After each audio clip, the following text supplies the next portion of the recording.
उसके बाद में थोड़ी सी चर्चा हम साध संगति को लेकर भी करेंगे, क्योंकि साध संगति सतगुरु रामपाल जी परमेश्वर जी का यथार्थ 13वां शत कबीर पंथ है। यहीं से परमात्मा लाखों की भीड़ में से आत्माओं को निकाल कर साध संगति के माध्यम से उन्हें एक योग्य, सुयोग्य और नेक भगत बनाएंगे। साध संगति एक ट्रेनिंग सेंटर है, जहां से हमारे अंदर भक्ति की ज्योत जलेगी, हमारे अंदर अपने स्वयं के आत्म कल्याण को लेकर चिंता उत्पन्न होगी। हम कैसे मर्यादा तोड़ने से बचेंगे, कैसे हम अपने परम पूज्य सतगुरु रामपाल जी भगवान के श्री चरण कमल में जगह बनाएंगे। बहुत सारी बातें हैं। 2-3 घंटे की साथ संगति होगी, और वर्तमान में ये जो साथ संगतियां हो रही हैं सतगुरु रामपाल जी भगवान के विशेष आशीर्वाद से हो रही हैं। उनकी रजा, उनके आशीर्वाद, उनकी मेहर के बिना पत्ता भी नहीं हिल सकता, पत्ता भी। बहुत बड़ी दया है साथ संगति से जुड़े हुए सत्सेवक भाई बहनों के ऊपर, जिनको साथ संगतियां नसीब हुई है। खुद मुझ पवन दास का बहुत बड़ा सौभाग्य कि परमात्मा ने मुझे साथ संगति के लिए निमित्त भी बनाया, और परमेश्वर ने मुझे साथ संगति से जोड़कर मेरे स्वयं के विश्वास को अपने चरण कमल में जो है वो दृढ़ बनाया। भाई और बहनों, वैसे मैं घड़ी नहीं बांधता हूं। आप भी बहुत सारे भगत भाई बहन सोच रहे होंगे आज तो पवन भाई ने घड़ी बांध ली। हाँ भाई और बहनों, घड़ी तो बांधी है, क्योंकि आपको दिखाई दे रही है। गुरु जी की फोटो भी दिखाई देगी इसके अंदर, ये देखिएगा, परमात्मा की डिजिटल घड़ी है, एंड्रॉयड है, और काफी महंगी भी है। महंगी भी है, बहुत महंगी घड़ी है। और आज मैंने बांधी है, ये काफी कॉस्टली घड़ी है। कई लोग तो खाली सोचते रह जाएंगे, लेकिन बांध नहीं पाएंगे जिंदगी भर। ये मैंने क्यों बांधी है, ये मैं आपको बाद में बताऊंगा। मुझे घड़ी पहनने का कोई शौक नहीं है, बिल्कुल भी शौक नहीं है, लेकिन मैंने क्यों बांधी है ये मैं बाद में बताऊंगा भाई बहनों को। तो चलिए, सबसे पहले हम परमपिता परमेश्वर सतगुरु रामपाल जी भगवान का जयकारा लगाएंगे साथ संगति की शुरुआत करने से पहले। परमपिता परमात्मा, सारी सृष्टि के रचनहार, कुल मालिक, असंख्य ब्रह्मांडों के स्वामी, जगत गुरु, तीनों लोकों में प्रवेश करके सबका भरण पोषण करने वाले राजाधिराज, आत्माधार, नाथों के नाथ, देवों के देव महादेव, सर्वेश्वर महेश्वर, मृत्युंजय, अजरो अमर, आदि अनादि, सनातनी प्रभु, जगत पिता जगदीश्वर, श्री श्री 1008 की उपाधि के वास्तविक अधिकारी, अकाल मूर्ति, सौद स्वरूपी राम वासुदेव, सर्वगतम ब्रह्म, परम पूज्य, प्रथम पूज्य, परम संत, परम पुरुष, परम धनी, परम दयालु, सत्य कबीर, हक्का कबीर, अल्लाह कबीर, अल्लाह अकबर, बाखबर, अल्लाह ताला, जगत के तारणहार, जगत के मुक्तिदाता, जगत के जगन्नाथ, हारे के सहारे, हिंदुओं के राम, मुसलमानों के अल्लाह, सिखों के वाहेगुरु, ईसाइयों के मसीह, दया के सागर दया निधि, करुणा के सागर करुणा निधि, स्वयंभू परिभू, संकट मोचन, कष्ट हरण, मंगल करण, दुख भंजन, अविगत कबीर, निर्विकार निर्विषम परमात्मा, अलय अलेख सतगुरु, आदि अनादि सतगुरु, असली मर्यादा पुरुषोत्तम, असली राम, असली कृष्ण, असली घनश्याम, असली मुरारी, राजाओं के राजा, महाराजाओं के महाराजा, शहंशाहों के शहंशाह, सम्राटों के सम्राट, भगवानों के भगवान, अल्लाहों के अल्लाह, प्रभुओं के प्रभु, मसीहाओं के मसीह, सच्चे वाहिगुरु, बाबाओं के बाबा, पीरों के पीर, सेठों के सेठ, जगत सेठ, सावड़ सा सेठ, सर्वगुण संपन्न, अनंत कोटि कलाओं के स्वामी, अनंत कोटि ब्रह्मांडों के नायक, योगियों में महायोगी, ध्यानियों में महाध्यानी, सिद्धों में परम सिद्ध, ज्ञानियों में तत्व ज्ञानी, ब्रह्म ज्ञानी, महाज्ञानी, परम ज्ञानी, सर्वश्रेष्ठ ज्ञानी, युवा कबीर, समर्थ कबीर, असमवात, अमित ओजा, सच्चे रहनुमा, करीम अल्लाह, सुभान अल्लाह, दुनिया के अंतिम पैगंबर, 8 सितंबर 1951 से गांव धनाना, जिला सोनीपत, हरियाणा, भारतवर्ष की पावन भूमि पे प्रकट रियल कल की भगवान ब्रह्मा विष्णु महेश के दादाजी कबीर परमेश्वर संत शिरोमणि सतगुरु रामपाल जी परमेश्वर जी के चरण कमल में साध संगति से जुड़े हुए हम तमाम देश विदेश से सभी सत्सेवक भाई बहनों का अनंत कोटि दंडवत प्रणाम। परमपिता परमेश्वर सतगुरु रामपाल जी हम सभी सत्सेवक भाई बहनों को सद्बुद्धि बख्शे, इसी प्रकार से परमात्मा हमें साध संगति से जोड़कर रखे, साध संगतियों के माध्यम से निरंतर हमें नई नई जानकारियां मिलती रहे, अध्यात्म से संबंधित जानकारियां मिलती रहें, परमेश्वर सतगुरु रामपाल जी भगवान के सत्य भक्ति मार्ग से संबंधित जानकारियां मिलती रहें, जिससे हमारा विश्वास हमारे गुरुदेव भगवान के चरणों में यूं ही बना रहे। भाई और बहनों, सतलोक आश्रम मैनेजमेंट हरियाणा के ऊपर किस कदर काल ने अपनी जकड़ बना ली है, आप और हमारी सोच से बाहर। जैसे राम रावण युद्ध में श्री रामचंद्र जी की तमाम सेना को रामचंद्र जी सहित, लक्ष्मण सहित रावण की सेना ने नाग फांस से बांध दिया था, उससे भी बुरी तरह से संत रामपाल जी परमेश्वर जी की 90% सतलोक आश्रमों से जुड़ी हुई संगत को 21 ब्रह्मांड के स्वामी काल निरंजन ने बांध दिया है। संगत का सोचना, विचार करना, चिंतन मनन करना बिल्कुल बंद हो चुका है। लकीर की फकीर बन चुकी है, भेड़ चाल में चल रही है, गांधारी से भी ज्यादा अंधी हो चुकी है, कुंभकर्ण से भी गहरी नींद में सो रही है। ये बातें आपको रोजाना दास बताता ही रहता है लाइव के माध्यम से, क्योंकि अभी हाल ही 18 मई 2024 को हरियाणा के सोनीपत के गोहाना में भारत के प्रधानमंत्री नरेंद्र मोदी की सभा थी, और किस प्रकार से उस काल बलि ने, उस शैतान ने शैतानी पर्चा निकालकर, ये जो पीले पर्चे आते हैं सतलोक आश्रम की तरफ से, ये पीले पर्चे शैतानी पर्चे हैं, ये शैतान की तरफ से आते हैं। कोई नादान ये ना सोचे कि ये पीले पर्चे हिसार जेल से सतगुरु रामपाल जी भगवान भेजते हैं, नहीं, ये शैतानी पर्चे हैं। ये काल प्रेरणा से सतगुरु रामपाल जी का जो कलयुगी परिवार है, जो इन सतलोक आश्रमों को हैंडल कर रहा है अपने धार्मिक धंधे के हिसाब से, ये लोग अपने मनमुखी विचार संगत के ऊपर थोपते हैं काल प्रेरणा से। क्योंकि 21 ब्रह्मांड में 2 ही मुख्य शक्तियां हैं, एक काल और एक दयाल। काल हम सब जानते हैं ज्योति निरंजन है, ब्रह्मा विष्णु महेश का पिता है, दुर्गा का पति है, और दयाल है परम पूज्य सतगुरु रामपाल जी भगवान। दोनों के मध्य सूक्ष्म युद्ध चल रहा है। ये 2 खिलाड़ी हैं, 21 ब्रह्मांड एक मैदान है, और बाकी जितने भी जीव हैं ये फुटबॉल हैं, और ये जीव जिसके पैरों तले आएंगे वही मारेगा जोर से। काल के पैर के नीचे आएंगे तो वो फाउल करेगा, और उस दयाल के पैर के नीचे आएंगे तो सीधा गोल करेगा। तो दया परमपिता परमेश्वर जी की, जिन्होंने अपने सत्सेवक बच्चों को, अपनी वीआईपी आत्माओं को शुरू से ही अपने पैरों के नीचे रखा है, कभी भी परमात्मा ने फाउल नहीं होने दिया।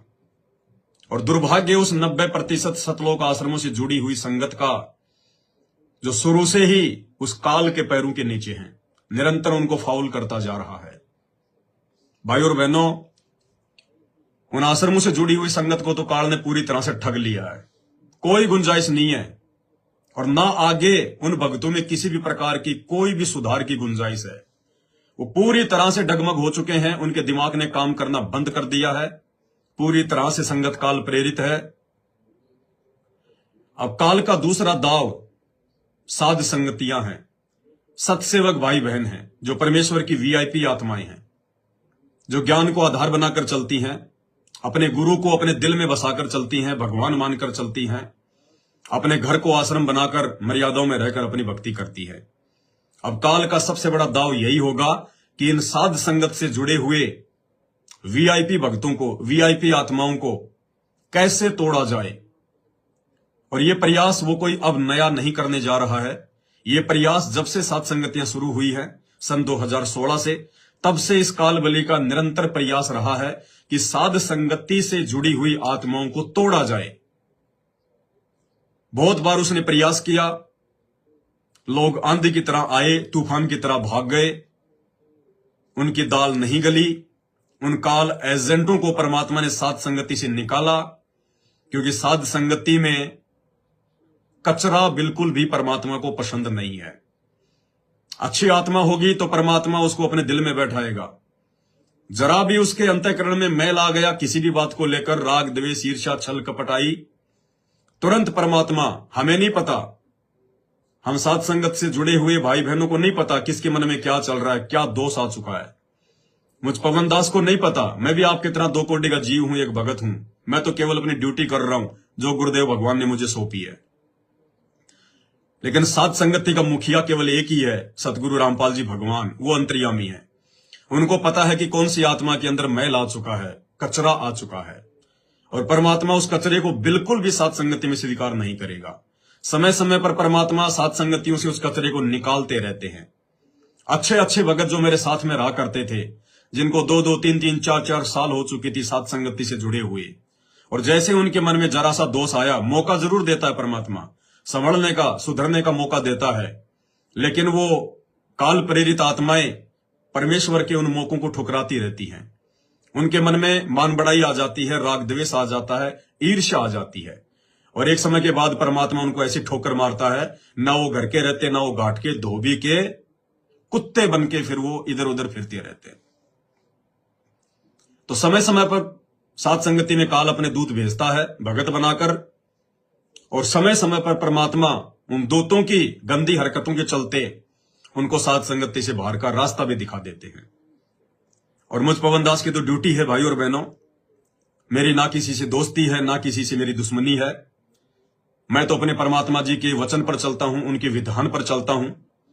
परमात्मा कहते हैं, कबीरा खड़ा बाजार में ना कहूं से, कबीरा खड़ा बाजार में मांगे सबकी खैर, ना कहूं से दोस्ती, ना कहूं से बैर। और परमात्मा ने हमें रोज यही सिखाया है नित्य नियम में, एक शत्रु एक मित्र है, भूल पड़ी रे प्राण, यम की नगरी जाएगा शब्द हमारा मान। और कबीर सागर में, अनुराग सागर की एक वाणी में परमात्मा ने समझाया कि जो सच्चे भगत होंगे, जिनको परमात्मा छांट देगा अलग से अपनी लाखों की संगत में से, वो भगत यदि पक्षपात करेंगे तो उनका भी बेड़ा गर्क हो जाएगा, जैसे आज 90% आश्रमों से जुड़ी हुई संगत का हो चुका है। तो भाई और बहना, विशेषकर दास तो ये गलती नहीं करेगा, क्योंकि दास ना तो किसी से संगत में दोस्ती करता है और ना ही दास किसी को अपना दुश्मन समझता है। लेकिन जो दास को जो प्रेरणा सतगुरु रामपाल जी भगवान करते हैं, दास मुंह पे बोल देता है, चाहे कोई नाराज हो जाए या चाहे कोई जो है खुश रहे, मुझे इससे कोई फर्क नहीं पड़ता।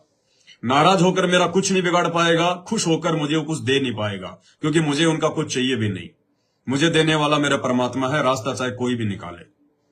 तो भाई और बहनों, समय समय पर जो कचरा साथ संगति में जमा हो जाता है, आप सभी भगत भाई बहनों को उसकी जानकारी देना बेहद जरूरी होता है। और देखिए, जो परमात्मा के वचन को तोड़कर जो चलेगा वो कभी सुखी नहीं हो पाएगा। हाल ही परमात्मा ने हिसार जेल से आ रही ऑडियो में संकेत भी किया था, दास ने उसके ऊपर 3 घंटे का वीडियो भी बनाया था, जिसमें परमात्मा कह रहे थे कि एक दूसरे के घर पर सत्संग वगैरह ना किया करो, एक दूसरे के घर पर सत्संग ना करो, इससे मन में दोष आएगा। काल अपना दाव लगाकर बैठा है, और काल ने दाव लगाया कुछ एक आत्माओं पर। ज्यादातर तो देखो परमात्मा मालिक की दया है, 90% सात संगत पर परमात्मा की विशेष मेहर है, उनकी दया है। लेकिन कुछ एक भगत भाई बहन जो काफी समय से सात संगत से जुड़कर भी भगत नहीं बन पाए, हंस नहीं बन पाए, बगुले के बगुले रहे, तो समय समय पर परमात्मा उस कचरे को बाहर का रास्ता दिखाएगा। तो मेरी जिम्मेदारी है कि मैं आपको उन लोगों से रूबरू करवाऊं, मैं आपको उनके नाम बताऊं, मैं आपको उनकी पहचान कराऊं, ताकि आप लोग सावधान रहें। आगे आपने फंसना है या बचना है, यह आपका अपना विषय है। दास की ड्यूटी दास करता आया है, और आगे भी परमात्मा मौका देंगे, दास जो है वो करता रहेगा। बहुत सारे भाई बहन हैं जो सात संगति का लोगो भी लगाकर रखे हुए हैं, और वो सात संगति से आउट भी हो चुके हैं, मनमाने तरीके से चल रहे हैं, अपनी मनमानियां करते हैं, उसी प्रकार से भक्तों को इकट्ठा करते हैं। 2, 4, 5, 10 भगत जो भी आते हैं, बेचारे भोले वाले, जिनको भी मालूम नहीं है उनके विषय में, उनको फिर वहां बुलाकर वही उल्टी सीधी बातें बोलना। तो भाई और बहनों, एक उत्तर प्रदेश के बांदा से अशोक दास जी हैं, थोड़े बहुत दिन वो पहले सात संगति में रहे थे, उनके घर पर भी 3-4 बार सात संगतियां हुई थी बांदा में। काफी लोग उनके संपर्क में आ गए थे, क्योंकि काल हमेशा अपना यही दाव खेलता है। वो जिस भी अपने एजेंट को सात संगति से जोड़ता है, वो बहुत सारे लोगों को उसके संपर्क में खड़ा कर देता है, ताकि आगे चलकर मैं इस आत्मा को काल प्रेरित कर दूं, और इसके संपर्क में जितने भी आत्माएं होंगी, वो काल प्रेरित आत्मा उन सबसे संपर्क करेगा, और उनमें से 2, 4, 5, 10 जितने भगत वो तोड़ सके तो काल के लिए तो बहुत है। तो बांदा में 3-4 सात संगतियां हो चुकी थी, काफी भगत उनके संपर्क में थे। आगे चलकर वो भगत सात संगति से आउट हो गया, लेकिन सात संगति का लोगो लगा के रखे हुए हैं ताकि और भगतों को भ्रमित कर सकें और भगतों के अंदर अपने जैसे कुविचार डाल सके। और जिसने परमात्मा के वचन को फॉलो नहीं किया वो भी सात संगति से नीचे गिरेगा। तो मालिक ने कहा था इशार वाली ऑडियो में कि एक दूसरे के घर पर जाकर इस प्रकार से सात संगतियां ना किया करो। काल दाव लगाकर बैठा है, मन में दोष पैदा करेगा। तो यही स्थिति हुई। उत्तर प्रदेश के हमीरपुर से एक मोहनलाल जी हैं, जिनके घर पर भी 2-3 बार सात संगतियां हो चुकी हैं। वो उस अशोक दास के संपर्क में आ गया और दोनों ने मिलके 10, 15, 20 भक्तों की एक टीम बनाई जो उनके जैसे विचारों वाले हैं, जो लंबी रेस के घोड़े नहीं हैं। और वो अपनी मनमुखी सात संगतियां करते हैं और वही उनका रोना पीटना जो लोग सात संगति से हटकर अक्सर करते रहते हैं। उनका बहुत कुछ कहना है, लेकिन हम उनके विषय में बात नहीं करेंगे, हमारे पास इतना फालतू का समय नहीं है। बस ये मोटी मोटी जानकारी आपको देनी थी। अब आगे आपकी मर्जी है, आपने क्या करना है क्या नहीं करना है, मेरा इसमें आगे कोई रोल नहीं है। कुछ एक उनके विचार हैं, वो कहते हैं कि नहीं नहीं, हमारे ऊपर तो परमात्मा की मेहर है, दया है। फलाने भगत के बच्चे को परमात्मा ने दर्शन दिया, अशोक दास के भगत को परमात्मा ने जो है प्रथम नाम दे दिया, उसकी बेटी को परमात्मा ने जो है प्रथम नाम दे दिया, उसके दोनों बच्चों के परमात्मा ने नाम भी चेंज कर दिए, सतगुरु रामपाल जी भगवान ने। तो मालिक की दया है, हम सात संगति से जुड़े हुए हैं। भाइयों, ये बहुत लंबा चौड़ा विषय है। परमात्मा अगर किसी को दर्शन दे रहे हैं, किसी के घर पर प्रकट हो रहे हैं, तो इसका मतलब ये नहीं कि आप बहुत अच्छे भगत हैं, वीआईपी भगत हैं, आप परमात्मा के दिल में बसे हुए हैं, आप सात संगति से जुड़े हुए हैं। ये लंबी चौड़ी कहानियां हैं, परमात्मा के सत्संग सुनोगे तब पता चलेगा। यही हालत थोड़े दिन पहले आपने देखा होगा, बंगाल से हमारे सुरजीत भगत जी थे, उनके बच्चे को भी बार बार परमात्मा मिलते थे, दिखाई देते थे, भोग लगाते थे, परमात्मा उनसे चपातियां मांगता था, बातें किया करते थे, बहुत सारी अच्छी अच्छी बातें परमात्मा आके उनको बताया करते थे। सुरजीत भगत जी फिर वीडियो बना बना के डाला करते थे। और फिर कैसे आगे चलकर सुरजीत भगत जी के ऊपर काल ने अपना डोरा डाला, अपनी चाल चली और उसको अपने जाल में फांस लिया। लेकिन सुरजीत भगत जी के ऊपर मालिक की दया हुई, परमात्मा ने फिर से उनको संभाल लिया। एक बार फिर से उनको परमात्मा ने मौका दिया। और मौका क्यों दिया भाई और बहनों, उसके पीछे एक रीजन है। भाई और बहनों, सबसे बड़ा जो रोग है वो परमात्मा ने बताया मान बढ़ाई। मालिक कहते हैं राज त्यागना सहज है और सहज नारी का ने। इंसान अपनी औरत को भी छोड़ सकता है, राजपाट भी छोड़ सकता है, पर मान बढ़ाई ईर्ष्या दुर्लभ तजनाइए। और यही कारण रहा, सुरजीत भगत जी को परमात्मा ने वापस सात संगति से जोड़ दिया। फिर से परमात्मा ने उनको सद्बुद्धि दी, अपना आशीर्वाद दिया। फिर से भाई अपने वीडियो बनाने लगा है, भगत भाई बहनों के विश्वास को जो है वो दृढ़ करने लगा है। क्यों? क्योंकि सुरजीत भगत जी के अंदर मान बढ़ाई नहीं थी, उसके अंदर अहंकार ने जगह नहीं की, जिस कारण से वो बच गया। वो पति पत्नी के रिश्तों से भी दूर है, भाई बहन का रिश्ता है उनमें आपस में। उसके बावजूद भी काल ने उसके ऊपर दाव अपना चलाया, लेकिन मान बढ़ाई से दूर होने के कारण, अहंकार से दूर होने के कारण, दास भाव होने के कारण परमात्मा ने फिर से उस भाई को मौका दिया, सात संगति से जोड़ दिया। अब यह स्थिति यहां पर नहीं है। जो बांदा वाले भगत जी हैं, हमीरपुर वाले भगत जी हैं, अशोक दास जी और मोहन दास जी, हालांकि स्त्री भोग से ये दोनों भी दूर हैं। इन्होंने भी अपनी अपनी जो है पत्नियों को जो है अपनी बहन का दर्जा जो है वो दिया हुआ है। लेकिन परमात्मा की वाणी भी तो वही वाणी है, वो भी तो अमर है, अटल है कि राज त्यागना सहज है और सहज नारी का ने। मान बढ़ाई ईर्ष्या दुर्लभ तजनाइए। आप अपनी स्त्री को भी छोड़ सकते हो, राजपाट भी छोड़ सकते हो, लेकिन ये मान बढ़ाई और ईर्ष्या, परमात्मा ने ये इन दोनों से भी भयंकर रोग बताया। और ये दोनों भगत मान बढ़ाई और ईर्ष्या के शिकार हो चुके हैं। और मुझे नहीं लगता कि वापस ये सात संगति में अपनी जगह जो है वो बना पाएंगे।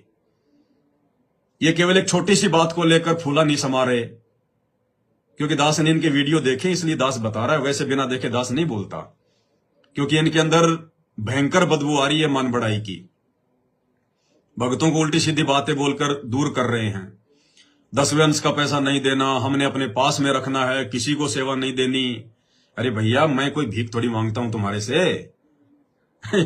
इनको ये लगता है कि पवन दास तो हमारी भीख के ऊपर जी रहा है। अरे मैं अपने परमात्मा के रहमो करम पे जिंदा हूं, भक्तों की भीख पे जिंदा नहीं हूं।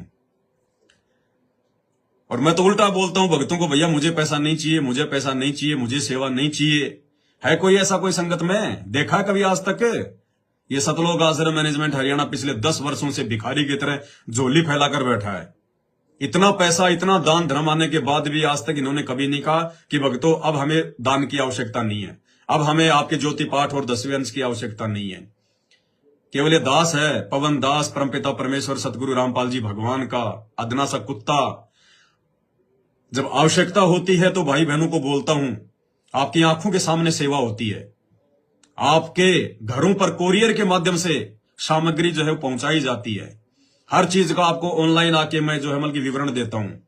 और जैसे सेवा पूरी हो जाती है, दास आप सबको लाइव आकर बोलता है, भैया अब मुझे पैसों की आवश्यकता नहीं है, कोई भाई बहन मुझे पैसा ना डाले, सेवा ना डाले। आवश्यकता होगी तो लाइव आकर हम बता देंगे। है कोई संगत में ऐसा?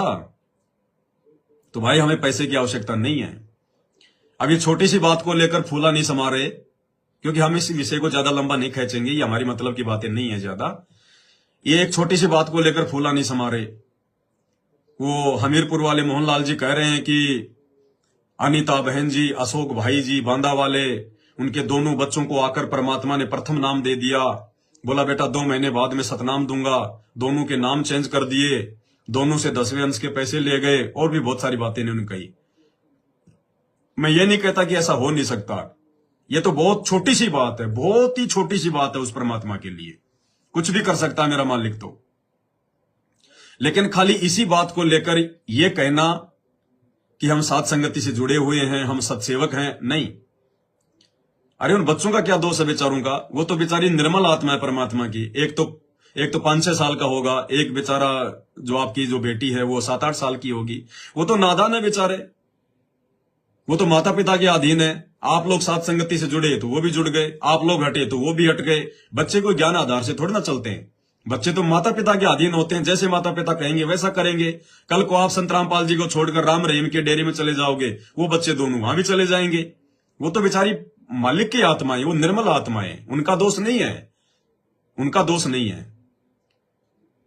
भैया अगर तुम साथ संगति से जुड़े हुए हो और तुम इसी बात को लेकर अहंकार में आ गए कि हमारे बच्चों को परमात्मा मिल गए, दर्शन दे दिए, नाम दे गए, अरे तो भैया तुम्हारे को क्यों नहीं दिया आगे का मंत्र? तुम्हारे बच्चों को परमात्मा दे गए तो तुम्हें देने में क्या दिक्कत आ रही थी परमात्मा को? तुम्हें क्यों नहीं दिया परमात्मा ने मंत्र? अगर तुम्हें प्रथम नाम मिला हुआ है तो तुम्हें सतनाम क्यों नहीं दिया? सतनाम मिला है तो तुम्हें सारनाम क्यों नहीं दिया परमात्मा ने आकर? क्योंकि परमात्मा तुम पे राजी नहीं है, क्योंकि तुम लोगों ने साथ संगति छोड़ दी है। और खाली इसी बात से अहंकार में नहीं आना चाहिए कि अगर परमात्मा ने अगर दर्शन दे दिए तो हम साथ संगति से जुड़े हुए हैं, हम मर्यादा में नहीं। ये अध्यात्म है, बहुत लंबी चौड़ी कहानी है, सत्संग सुनोगे तब समझ में आएगा। त्रेता युग में जो प्रहलाद भगत था वो ना तो कोई साध संगति से जुड़ा हुआ था, ना कोई सतलोक आश्रमों से जुड़ा हुआ था, ना उसका जो गुरु था वो तत्वदर्शी था, ना वो कोई सत्य भक्ति मंत्रों का जाप करता था। अरे उसके लिए तो परमात्मा खंबा फाड़ के प्रकट हो गया था, खंबा फाड़ के। तो क्या मोक्ष हो गया उसका? है क्या मोक्ष हो गया क्या उसका? नरक में जाएगा आने वाले समय में, नरक में। क्योंकि परमात्मा मिलने के बाद तो आगे चलकर था तो वो राक्षस का बेटा ही था, तो राक्षस का बेटा ही। बीच में उसके जो भक्ति संस्कार थे वो जो है मतलब जोर दे गए, तो परमात्मा अपनी आत्मा के लिए खंबा पाड़ के प्रकट हो गए। और आगे चल के पूरी जिंदगी उस प्रहलाद ने अपने जो है वो कर्म फोड़े, पूरी जिंदगी। उसका इतिहास पढ़ के देखना आगे का। पूरी जिंदगी उसने देवताओं के साथ में लड़ाई झगड़े, उसने युद्ध किए, उसने अरबों खरबों लोगों को उसने मार दिया।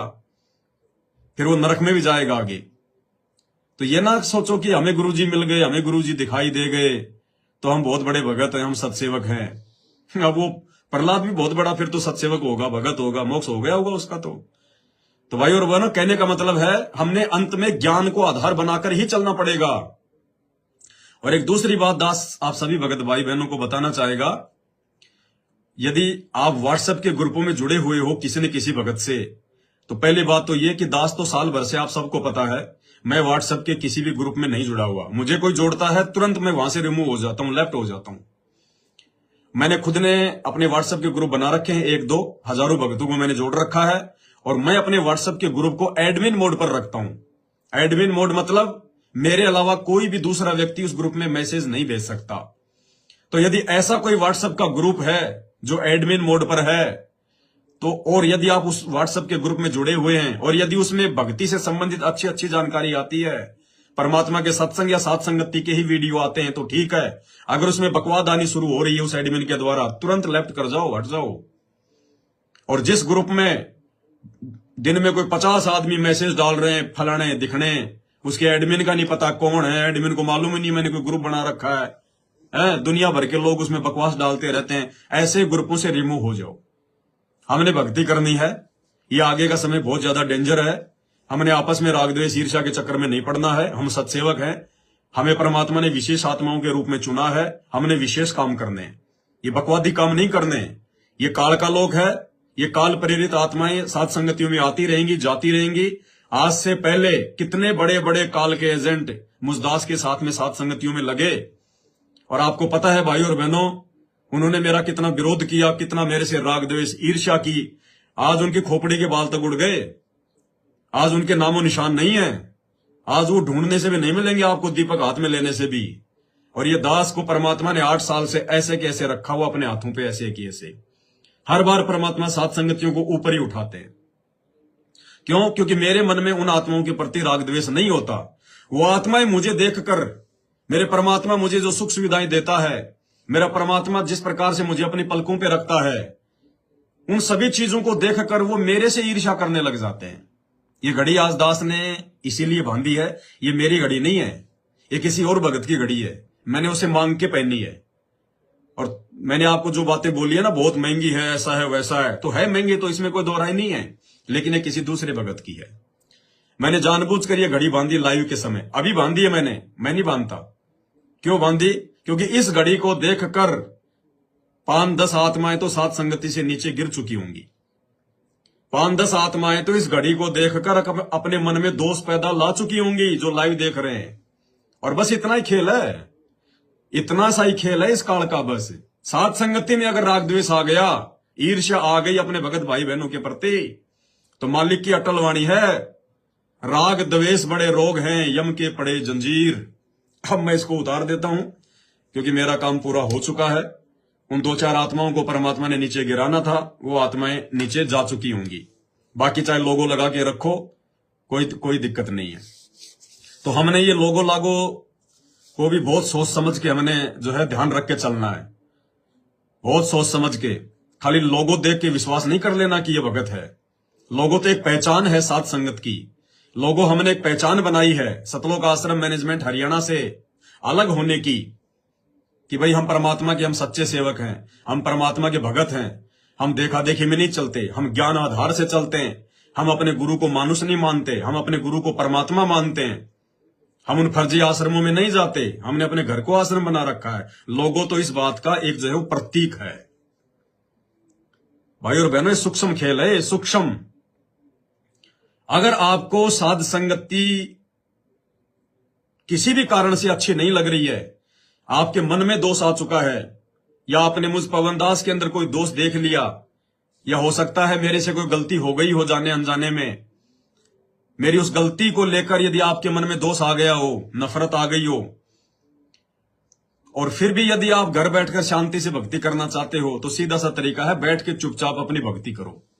अगर बकवाद करनी शुरू कर दी, अटपट शुरू जो है वो कर दी, उसी समय नीचे गिरोगे, तुरंत वहां से नीचे गिरोगे, तुरंत। ये रूल है, सतलोक जाना है, खाली त्रिकुटी से वापस नहीं आना। तो सतलोक परमात्मा ऐसी निकम्मी आत्माओं को नहीं लेके जाएगा, जो छोटी छोटी बातों को लेकर, बेफुजील की बातों को लेकर, अपनी सोच से अपने मन में फालतू की शंकाएं पालकर, जो अपने ही सत्सेवक भाई बहनों से राग द्वेष करते हैं, ईर्ष्या करते हैं, निंदा चुगली करते हैं। अरे ऐसी आत्माओं को परमात्मा सतलोक ले जाके क्या करेगी? ये गंदापन जब वहां हमारे अंदर आ चुका था, तभी तो परमात्मा ने हमारे को नीचे पटका। इस गंदे और घटियापन के साथ भाई परमात्मा सतलोक लेके नहीं जाएगा। तो भाई और बहनों, बीच बीच में आपको ये जानकारी देना बहुत ही जरूरी है, क्योंकि काल का बहुत भयंकर इस समय संगत के ऊपर प्रहार हो रहा है। आप और हमें तो महसूस नहीं हो रहा, क्योंकि आप और हमारे ऊपर तो परमात्मा ने अपने आशीर्वाद रूपी छतरी जो है फैला रखी है, इसलिए आप और हमें महसूस नहीं हो रहा। जैसे किसी व्यक्ति के रूम में जेठ के महीने में, गर्मी के महीने में एसी अगर लगी हुई हो तो उस आदमी को नहीं पता कि बाहर का टेम्परेचर क्या है। बाहर जो आदमी काम कर रहे हैं, जो मजदूरी कर रहे हैं, जो रोड पर चल रहे हैं, जो गाड़ियां चला रहे हैं, उन आदमियों के साथ में क्या बीत रही है। शर्ट निकाल निकाल के, बनियान निकाल निकाल के बेचारे अपने हवा डाल डाल के पता नहीं कैसे टाइम पास कर रहे हैं। तो आप और हमें परमात्मा ने अपने साथ संगति रूपी एसी बस में बैठा रखा है, इसलिए हमें इतना महसूस नहीं हो रहा कि बाकी 90% संगत के साथ में क्या बीत रही है, क्या हो रहा है। आए दिन मर रहे हैं, हमें इसकी जानकारी नहीं है, ये बात अलग है। जैसे जिन जिन लोगों ने कोरोना का टीका लगवाया, अब उन लोगों की आए दिन जवान जवान लोगों की कैसे अकाल मौत हो रही है। कोई हार्ट अटैक से मर रहा है, किसी के खून का थक्का जम रहा है, कोई चलते चलते मर रहा है, कोई छोटी छोटी जो है मतलब रोग होते ही मर रहा है। अब इस बात का किसी को पता नहीं चल रहा, क्योंकि वो अलग अलग जगह पे है। अब कौन से गांव में कौन मर गया कोई प्रचार थोड़ी करेगा, अखबारों में थोड़ी आएंगे कि आज वो जवान मर गया, आज वो जवान मर गया, लेकिन मर बहुत रहे हैं हजारों की संख्या में। तो ठीक इसी प्रकार भाई और बहनों, सतलोक आश्रम मैनेजमेंट हरियाणा से जुड़े हुए भाई बहन जो बिल्कुल भी मर्यादा में नहीं है और निरंतर वर्तमान में कुकर्मी करते जा रहे हैं, ज्ञान विरुद्ध कुकर्म कर रहे हैं, जिसके चलते परमात्मा का आशीर्वाद उनके सिर से हटा हुआ है। काल का दबाव भयंकर है और उनकी बैटरी जो है डिस्चार्ज होती जा रही है। आए दिन वो काल की भेंट चढ़ते जा रहे हैं और आने वाले समय में 2025 में आपको भाई साहब स्पष्ट दिखाई देगा, स्पष्ट संत रामपाल जी के भक्तों के साथ में क्या होगा स्पष्ट दिखाई देगा आपको। उन आश्रमों में चिड़ी का बच्चा भी जाने से डरेगा, चिड़ी का बच्चा भी जो है वो जाने से डरेगा। तो भाई और बहनों, हमने बहुत ही सावधानी से, बहुत ही जागरूक होकर हर विषय पर, हर पॉइंट पर हमने सोच विचार कर आगे बढ़ना है। किसी का फोन आता है, आपस में कोई अगर राग द्वेष की बात करे, अगर कोई सत्सेवक का फोन आता है, आपके किसी जानकार का फोन आता है, आप साथ संगतियों में जाते थे, आपने आपस में उनके नंबर ले लिए, बीच बीच में बातें होती रहती हैं। अब किसी न किसी कारण से वो काल प्रेरित हो गया तो वो चुपचाप तो बैठेगा नहीं, क्योंकि काल के जीव की ये पहचान होती है। वो चुपचाप नहीं बैठेगा, वो अपनी अटपट करेगा, 2 4 5 10 को अपने लपेटे में लेगा, तो फोन उसी को करेगा जिसके पास उसका नंबर होगा। तो आपके पास अगर इस प्रकार के किसी भगत भाई बहन का फोन आए, अटपट करे, तो समझ जाना आप उसी समय फोन काट दो और बोल दो भैया दोबारा फोन मत करना। आपकी और हमारी कोई रिश्तेदारी नहीं है। सात संगतियों में अगर हम लोग अगर मिला करते थे तो परमात्मा की ज्ञान चर्चा के लिए मिला करते थे, मालिक की महिमा के लिए मिला करते थे, रिश्तेदारी जोड़ने के लिए तेरे नंबर नहीं लिए थे। तेरे नहीं समझ में आ रहा तो छोड़ दे, बकवाद क्यों कर रहा है। तेरे नहीं समझ में आ रहा तो छोड़, क्यों बकवाद कर रहा है, अपनी भक्ति कर। तेरे को भक्ति करनी है ना, या तेरे को उसके पीछे लगना है। तो 2 टूक जवाब दो, 2 टूक जवाब, और तुरंत उसको ब्लॉक मारो वहां से, क्योंकि हमारा किसी से कोई रिश्ता नहीं, किसी से कोई रिश्तेदारी नहीं। हमारा सबसे बड़ा रिश्ता हमारे परमात्मा से, सबसे बड़ी रिश्तेदारी हमारी उस परमात्मा के ज्ञान से, और उसके बाद में तीसरे नंबर पर हमारे उन भगत भाई बहनों से जो परमात्मा के ज्ञान को आधार बनाकर, जो स्वयं भी मर्यादाओं में रहकर एक दास की भूमिका निभा रहा है, और अपने दूसरे भगत भाई बहनों को भी जो प्यार प्रेम से जो आगे बढ़ने की सत्प्रेरणा दे रहे हैं। केवल हमारा उन्हीं से नाता है और किसी से कोई नाता नहीं है, क्योंकि हमने यहीं पे एक दूसरे के साथ में खैचातानी करके, मन मुटाव करके, राग द्वेष करके हमने यहीं काल के जाल में नहीं रहना है। ये हमारी एग्जाम चल रहा है, हमारी परीक्षा चल रही है। परमात्मा वहां बैठा बैठा हुआ अंतर्यामी भगवान सब कुछ देख रहा है। वो 90% सतलोक आश्रमों से जुड़े हुए लोगों को भी देख रहा है, हम सत्सेवकों को भी देख रहा है। तो हमने तो अपने परमात्मा को प्रसन्न करना है, हमने किसी से राग द्वेष ईर्ष्या नहीं करनी है। जो करेगा अपना पाएगा। तो ये बातें हमने ध्यान रखनी है।